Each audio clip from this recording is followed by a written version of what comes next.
Prime ਇਤਾਲੀਆ channel 'ਚ ਤੁਹਾਡਾ ਸਾਰਿਆਂ ਦਾ ਬਹੁਤ-ਬਹੁਤ ਸਵਾਗਤ ਹੈ। ਇੱਕ ਵਾਰ ਫਿਰ ਹਾਜ਼ਰ ਹਾਂ ਅੱਜ ਦੀਆਂ ਕੁਝ ਖਾਸ ਨਿਊਜ਼ ਲੈ ਕੇ। ਇਸ ਤੋਂ ਪਹਿਲਾਂ ਕਿ ਆਪਾਂ ਵੀਡੀਓ ਸ਼ੁਰੂ ਕਰੀਏ, ਜੇਕਰ ਤੁਸੀਂ ਚੈਨਲ 'ਤੇ ਪਹਿਲੀ ਵਾਰ ਆਏ ਹੋ ਤਾਂ ਚੈਨਲ ਨੂੰ ਜ਼ਰੂਰ ਸਬਸਕ੍ਰਾਈਬ ਕਰ ਲਵੋ ਅਤੇ ਜਿਨ੍ਹਾਂ ਨੇ ਚੈਨਲ ਨੂੰ ਪਹਿਲਾਂ ਹੀ ਸਬਸਕ੍ਰਾਈਬ ਕੀਤਾ ਹੈ ਉਹਨਾਂ ਦਾ ਬਹੁਤ-ਬਹੁਤ ਸ਼ੁਕਰੀਆ, ਬਹੁਤ-ਬਹੁਤ ਧੰਨਵਾਦ। ਅਤੇ ਵੀਡੀਓ ਦੀ ਨੋਟੀਫਿਕੇਸ਼ਨ ਲਈ ਬੈਲ ਆਈਕਨ ਦਾ ਬਟਨ ਜ਼ਰੂਰ ਪ੍ਰੈਸ ਕਰ ਲਵੋ, ਕਿਉਂਕਿ ਇਸ ਦੇ ਨਾਲ ਜਦੋਂ ਵੀ ਅਸੀਂ ਨਵੀਂ ਵੀਡੀਓ ਅਪਲੋਡ ਕਰਦੇ ਹਾਂ ਉਹਦੀ ਨੋਟੀਫਿਕੇਸ਼ਨ ਤੁਹਾਡੇ ਤੱਕ ਪਹੁੰਚ ਜਾਂਦੀ ਹੈ। ਅਤੇ ਹੁਣ ਆਪਾਂ ਸ਼ੁਰੂ ਕਰਦੇ ਹਾਂ ਅੱਜ ਦੀਆਂ ਕੁਝ ਖਾਸ ਨਿਊਜ਼।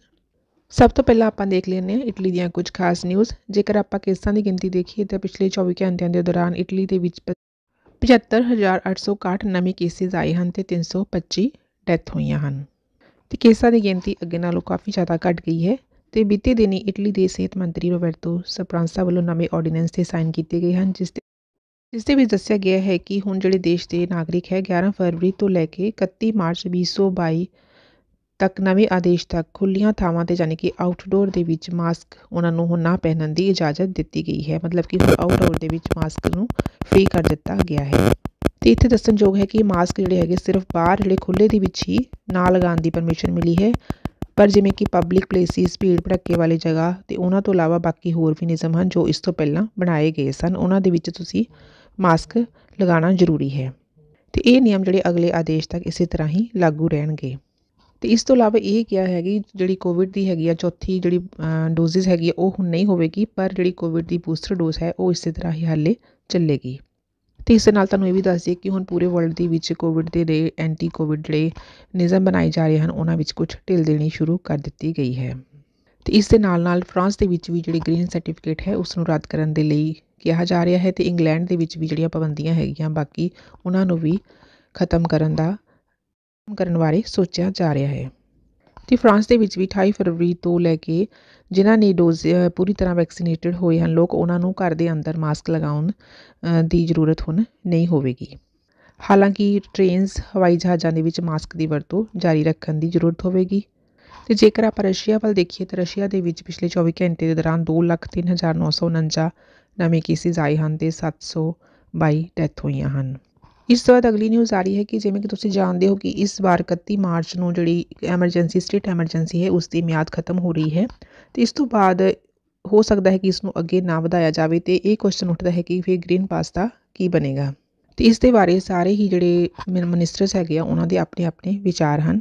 ਹਾਲਾਂਕਿ ਇਹ ਜਿਹੜਾ ਮੁੱਦਾ ਹੈ ਇਸ ਦੇ ਬਾਰੇ ਮਾਰਚ ਦੇ ਵਿੱਚ ਇਸ ਦੇ ਬਾਰੇ ਵਿਚਾਰ ਵਿਮਰਸ਼ ਕੀਤਾ ਜਾਵੇਗਾ, ਕਿਉਂਕਿ ਕਿਹਾ ਜਾ ਰਿਹਾ ਹੈ ਕਿ ਜੇਕਰ ਐਮਰਜੈਂਸੀ ਦੀ ਸਥਿਤੀ ਖਤਮ ਹੁੰਦੀ ਹੈ ਤਾਂ ਇਸ ਦੇ ਨਾਲ ਜਿਹੜੇ ਗ੍ਰੀਨ ਪਾਸ ਹੈ ਉਸ ਨੂੰ ਵੀ ਖਤਮ ਕਰ ਦਿੱਤਾ ਜਾਵੇਗਾ। ਪਰ ਇਸ ਦੇ ਲਈ ਕਿ ਜਿਹੜੇ ਮਿਨਿਸਟਰਸ ਹੈਗੇ ਆ ਉਹਨਾਂ ਨੇ ਇਸ ਨੂੰ ਗਲਤ ਦੱਸਿਆ ਹੈ। ਉਹਨਾਂ ਨੇ ਕਿਹਾ ਕਿ ਇਸ ਤਰ੍ਹਾਂ ਗ੍ਰੀਨ ਪਾਸ ਨੂੰ ਬੰਦ ਕਰਨਾ ਬਿਲਕੁਲ ਹੀ ਇੱਕ ਗਲਤ ਫੈਸਲਾ ਹੋਵੇਗਾ।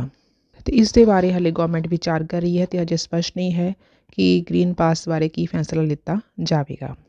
ਜੇਕਰ ਆਪਾਂ ਜਰਮਨੀ ਦੀ ਗੱਲ ਕਰੀਏ ਤਾਂ ਜਰਮਨੀ ਦੇ ਵਿੱਚ ਵੀ ਪਿਛਲੇ 24 ਘੰਟਿਆਂ ਦੌਰਾਨ 2,40,000 ਕੇਸਿਸ ਆਏ ਹਨ ਅਤੇ 226 ਡੈਥ ਹੋਈਆਂ ਹਨ। ਇਸ ਤੋਂ ਬਾਅਦ ਅਗਲੀ ਨਿਊਜ਼ ਆ ਰਹੀ ਹੈ ਸਕਾਟਲੈਂਡ ਤੋਂ। ਸਕਾਟਲੈਂਡ ਦੇ ਵਿੱਚ ਵੀ ਸਰਕਾਰ ਵੱਲੋਂ ਹੁਣ ਕਰੋਨਾ ਵਾਇਰਸ ਨੂੰ ਫੈਲਣ ਤੋਂ ਰੋਕਣ ਦੇ ਲਈ ਜਿਹੜੀਆਂ ਪਾਬੰਦੀਆਂ ਲਗਾਈਆਂ ਗਈਆਂ ਹੈ ਇਹਨਾਂ ਦੇ ਵਿੱਚ ਢਿੱਲ ਦੇਣੀ ਸ਼ੁਰੂ ਕੀਤੀ ਜਾ ਰਹੀ ਹੈ, ਜਿਸ ਦੇ ਤਹਿਤ ਸਕੂਲਾਂ ਦੇ ਵਿੱਚ ਮਾਸਕ ਪਹਿਨਣ ਦੇ ਨਿਯਮਾਂ ਦੇ ਵਿੱਚ ਫਰਵਰੀ ਦੇ ਅੰਤ ਤੱਕ ਥੋੜ੍ਹੀ ਜਿਹੀ ਢਿੱਲ ਦਿੱਤੀ ਜਾਵੇਗੀ। ਅਤੇ ਸਕਾਟਲੈਂਡ ਦੇ ਵਿੱਚ ਸੈਕੰਡਰੀ ਸਕੂਲ ਦੇ ਵਿਦਿਆਰਥੀਆਂ ਨੂੰ 28 ਫਰਵਰੀ ਤੋਂ ਕਲਾਸਰੂਮ ਦੇ ਵਿੱਚ ਮਾਸਕ ਲਗਾਉਣ ਦੀ ਹੁਣ ਲੋੜ ਨਹੀਂ ਹੋਵੇਗੀ। ਅਤੇ ਸਕਾਟਲੈਂਡ ਦੇ ਫਸਟ ਮਿਨਿਸਟਰ ਨਿਕੋਲਸ ਸਟਰਜਨ ਨੇ ਕਿਹਾ ਹੈ ਕਿ ਜਿਹੜੀ ਇਹ ਚੇਂਜਸ ਹੈਗੀਆਂ ਆ ਵਿਦਿਆਰਥੀਆਂ ਅਤੇ ਸਟਾਫ 'ਤੇ ਲਾਗੂ ਹੋਣਗੀਆਂ।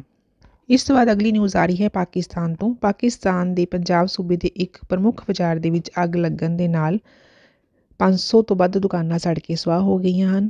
ਅਤੇ ਦੱਸਿਆ ਜਾ ਰਿਹਾ ਹੈ ਕਿ 20 ਤੋਂ ਵੀ ਵੱਧ ਫਾਇਰ ਬ੍ਰਿਗੇਡ ਦੀ ਗੱਡੀਆਂ ਅਤੇ 6 ਘੰਟੇ ਦੀ ਮਿਹਨਤ ਤੋਂ ਬਾਅਦ ਅੱਗ 'ਤੇ ਕਾਬੂ ਪਾਇਆ ਗਿਆ ਹੈ।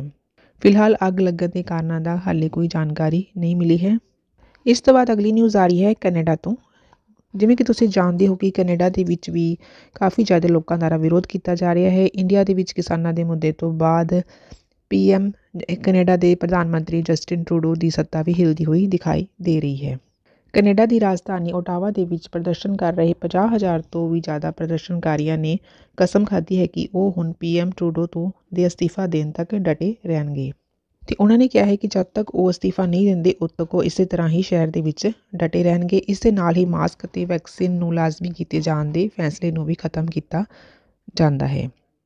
ਅਤੇ ਦੱਸਿਆ ਜਾ ਰਿਹਾ ਹੈ ਕਿ ਇਸ ਵਿਚਕਾਰ ਟਰੱਕ ਚਾਲਕਾਂ ਦੇ ਪ੍ਰਦਰਸ਼ਨ ਦੇ ਕਰਕੇ ਕੈਨੇਡਾ ਅਤੇ ਅਮਰੀਕਾ ਦੇ ਬਾਰਡਰ ਦਾ ਜਿਹੜਾ ਵਪਾਰ ਸੀ ਉਹ ਵੀ ਠੱਪ ਹੋ ਗਿਆ ਹੈ। ਅਤੇ ਇਸ ਦੇ ਨਾਲ ਹੁਣ ਅਮਰੀਕਾ ਅਤੇ ਕੈਨੇਡਾ ਦੋਨਾਂ ਦੇਸ਼ਾਂ ਦੇ ਪ੍ਰਸ਼ਾਸਨ 'ਤੇ ਇਸ ਗੱਲ ਲਈ ਦਬਾਅ ਬਣ ਰਿਹਾ ਹੈ ਕਿ ਉਹ ਪ੍ਰਦਰਸ਼ਨ ਨੂੰ ਕਿਸ ਤਰ੍ਹਾਂ ਕਾਬੂ ਕਰਨ। ਅਤੇ ਕੈਨੇਡਾ ਦੇ ਵਿੱਚ ਸ਼ੁਰੂ ਹੋਏ ਟਰੱਕ ਚਾਲਕਾਂ ਦੇ ਪ੍ਰਦਰਸ਼ਨ ਦਾ ਦੁਨੀਆ ਦੇ ਵਿੱਚ ਕਈ ਹਿੱਸਿਆਂ ਦੇ ਵਿੱਚ ਹੁਣ ਕਾਫੀ ਜ਼ਿਆਦਾ ਫੈਲ ਗਿਆ ਹੈ ਅਤੇ ਇਹ ਸਾਰੇ ਕਰੋਨਾ ਵੈਕਸੀਨ ਨੂੰ ਲਾਜ਼ਮੀ ਬਣਾਉਣ ਦਾ ਵਿਰੋਧ ਕਰ ਰਹੇ ਹਨ।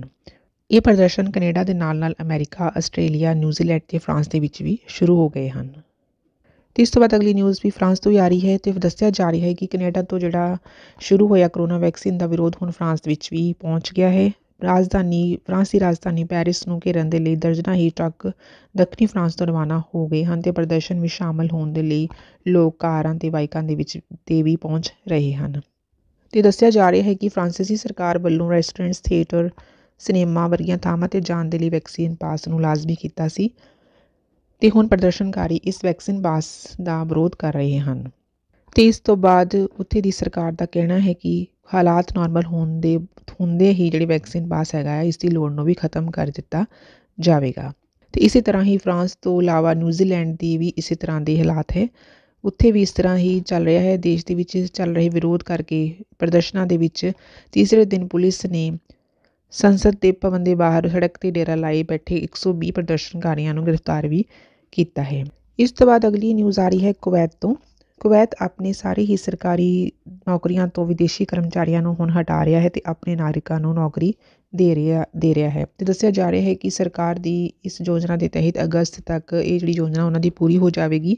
ਸਰਕਾਰੀ ਅਦਾਰਿਆਂ ਦੇ ਵਿੱਚ ਜਿਸ ਤਰ੍ਹਾਂ ਟੀਚਰਸ, ਡਾਕਟਰ ਅਤੇ ਸੋਸ਼ਲ ਸੈਂਟਰਸ ਦੇ ਵਿੱਚ ਜਿਹੜੇ ਕੰਮ ਕਰ ਰਹੇ ਦੇ ਵਿਅਕਤੀਆਂ ਨੂੰ ਛੱਡ ਕੇ ਬਾਕੀ ਸਾਰੇ ਸਰਕਾਰੀ ਖੇਤਰਾਂ ਤੋਂ ਵਿਦੇਸ਼ੀਆਂ ਨੂੰ ਕੱਢਿਆ ਜਾ ਰਿਹਾ ਹੈ। ਅਤੇ ਕੁਵੈਤ ਦੀ ਹੁਣ ਤੱਕ ਕੁੱਲ ਆਬਾਦੀ ਜਿਹੜੀ 75% ਜਿਹੜੀ ਹੈਗੀ ਆ ਉਹ ਬਾਹਰਲੇ ਲੋਕੀ ਹਨ ਅਤੇ ਜਿਸ ਦੇ ਵਿੱਚ ਭਾਰਤੀਆਂ ਦੀ ਗਿਣਤੀ ਸਭ ਤੋਂ ਜ਼ਿਆਦਾ ਹੈ। ਅਤੇ ਇਸ ਤੋਂ ਪਹਿਲਾਂ ਵੀ ਸਾਲ 2020 ਦੇ ਵਿੱਚ ਕੁਵੈਤ ਦੇ ਵਿੱਚ ਇੱਕ ਕਾਨੂੰਨ ਬਣਾਇਆ ਗਿਆ ਸੀ ਜਿਸ ਦੇ ਵਿੱਚ ਦੱਸਿਆ ਗਿਆ ਸੀ ਕਿ ਦੇਸ਼ ਦੇ ਵਿੱਚ ਪ੍ਰਵਾਸੀਆਂ ਦੀ ਗਿਣਤੀ ਨੂੰ ਘੱਟ ਕਰਕੇ ਕੁੱਲ ਆਬਾਦੀ ਦਾ 30% ਤੱਕ ਹੀ ਲਿਆਂਦਾ ਜਾਵੇਗਾ। ਅਤੇ ਕੁਵੈਤ ਦੀ ਕੁੱਲ ਆਬਾਦੀ 40 ਲੱਖ ਹੈ ਅਤੇ ਜਿਸ ਦੇ ਵਿੱਚ ਲਗਭਗ 35 ਲੱਖ ਵਿਦੇਸ਼ੀ ਹਨ। ਅਤੇ ਕੁਵੈਤ ਦੇ ਵਿੱਚ ਸਭ ਤੋਂ ਜ਼ਿਆਦਾ ਇੰਡੀਅਨ ਹੀ ਰਹਿੰਦੇ ਹਨ। ਅਤੇ 2020 ਦੇ ਅੰਕੜਿਆਂ ਦੇ ਦੇਖੀਏ ਤਾਂ ਕੁਵੈਤ ਦੇ ਵਿੱਚ 10 ਲੱਖ ਜਿਹੜੇ ਇੰਡੀਅਨ ਹੈਗੇ ਆ ਪ੍ਰਵਾਸੀ ਹੀ ਰਹਿੰਦੇ ਹਨ ਉੱਥੇ।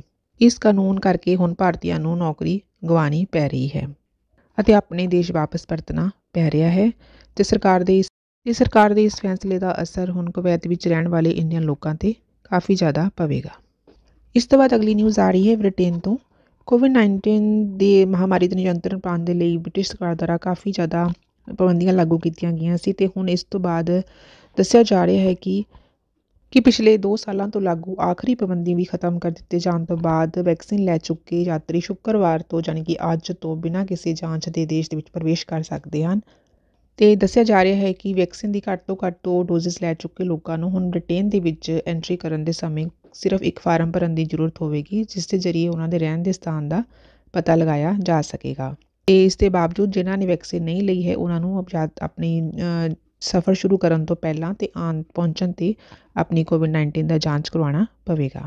ਅਤੇ ਜੇਕਰ ਉਹ ਇਨਫੈਕਟਡ ਨਹੀਂ ਪਾਏ ਜਾਂਦੇ ਯਾਨੀ ਕਿ ਉਹਨਾਂ ਦੀ ਰਿਪੋਰਟ ਨੈਗੇਟਿਵ ਆਉਂਦੀ ਹੈ ਅਤੇ ਉਹਨਾਂ ਨੂੰ ਆਈਸੋਲੇਟ ਹੋਣ ਦੀ ਵੀ ਲੋੜ ਨਹੀਂ ਹੋਵੇਗੀ।